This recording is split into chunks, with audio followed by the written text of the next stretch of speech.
Someone is running a game on you right now, maybe not today, but you felt it before. The slow squeeze, the guilt dressed up as concern, the tone that dares you to snap. And the second you do, they win. Not just the argument. They win you.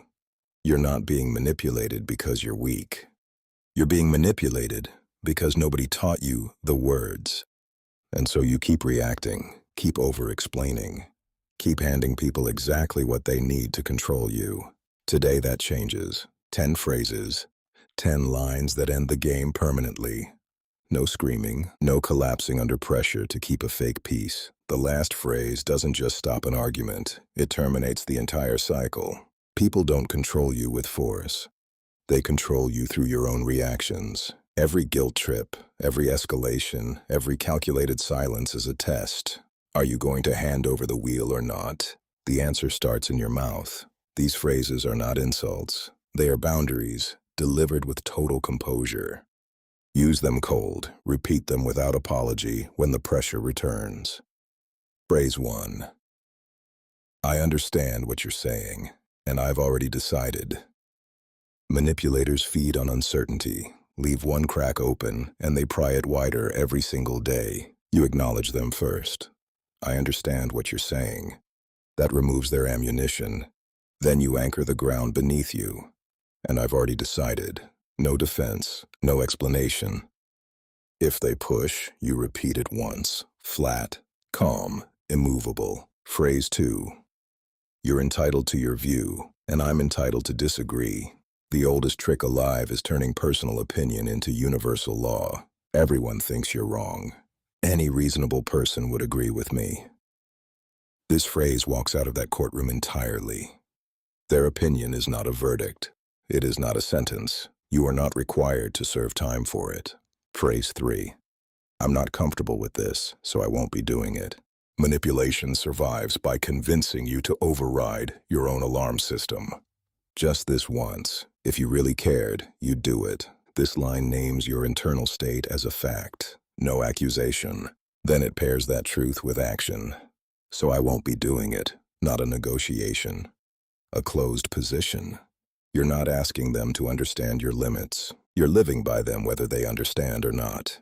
Before we continue, this is where most people quit. If you're still here, you're different. Subscribe to this channel.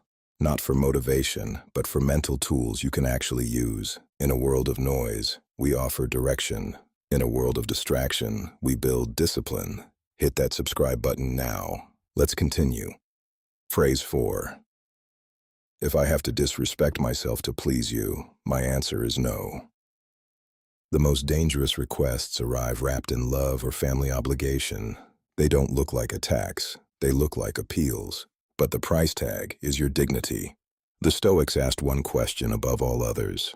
Who are you becoming when no one is watching? If yes requires you to betray your values or swallow your self-respect, then yes is not available. Not dramatic, not performed, principled, final. You don't need their signature on your boundary before you enforce it. Phrase 5. I won't continue this conversation in that tone. When logic runs out, certain people reach for contempt or volume. They switch weapons because they're losing. You don't have to absorb their poison to prove you're strong. Name the condition, not the character. I won't continue this conversation in that tone, then follow through immediately. End the call. Leave the room, not to punish, to protect your clarity. When the tone changes, I'm here. Until then, I'm done. Phrase 6. This matters to you, but this decision is mine to make. Control wears the costume of concern. Advice delivered so relentlessly that refusal feels like cruelty. This sentence honors their emotion without surrendering your authority. You have just removed your choice from the auction.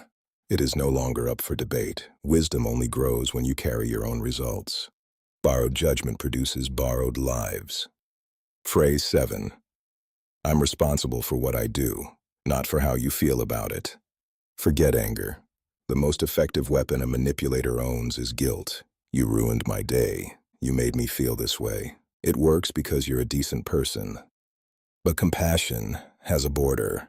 Your actions are yours. Other people's emotional weather is entirely theirs to interpret. A healthy boundary is not a line you crossed. It is a line you drew. You are not responsible for how they feel about its existence. Phrase 8. I prefer honest silence to a forced agreement. Some people are not trying to understand you. They are trying to extract a yes. This sentence removes that exit. Two roads. A genuine agreement or a respectful pause. No counterfeit peace. No hollow yes that poisons everything that follows. I'm choosing not to pretend. I'd rather wait than force something neither of us means. Phrase 9. I know what I lived through. I won't doubt myself because you say otherwise. The most dangerous manipulators never raise their voice. They revise. They quietly rearrange what happened until your own memory feels unreliable. They narrate your experience back with different facts until you wonder if you imagined the whole thing. You didn't. Anchor yourself. I know what I lived through. I will not outsource my judgment to your version. Your mind is the last fortress. Guard it like your life depends on it. Because your sense of reality does. Phrase 10. I can forgive you, but you no longer get the same access to my life. This is the one that ends cycles, not just arguments, entire patterns repeated for years. Forgiveness and unlimited access are not the same thing. Forgiveness releases the weight so you can move. Access can be permanently revised without a single ounce of bitterness. If they say real forgiveness means nothing changes, understand what they're actually telling you. They need the wound to stay open so they can use it again. You don't owe anyone the right to reopen the same damage. You owe yourself the duty to protect it. None of these phrases are about winning an argument. All of them are about winning yourself back. The moment you stop managing other people's emotional states like a second full-time job, something opens. Space where your decisions belong to your values instead of someone else's guilt or volume. Some people will meet you there. Others will leave because they only needed access to someone they could move. Let them go without guilt, without explanation. The company you keep is shaping who you're becoming. One phrase. That's your only assignment. Pick the one that fits your situation right now and use it once this week. Say it once. Don't repeat it. Don't explain it. Notice what shifts in the dynamic. Notice what shifts inside you. Write it in the comments now. Subscribe to Silent Forge, not for applause, for the work.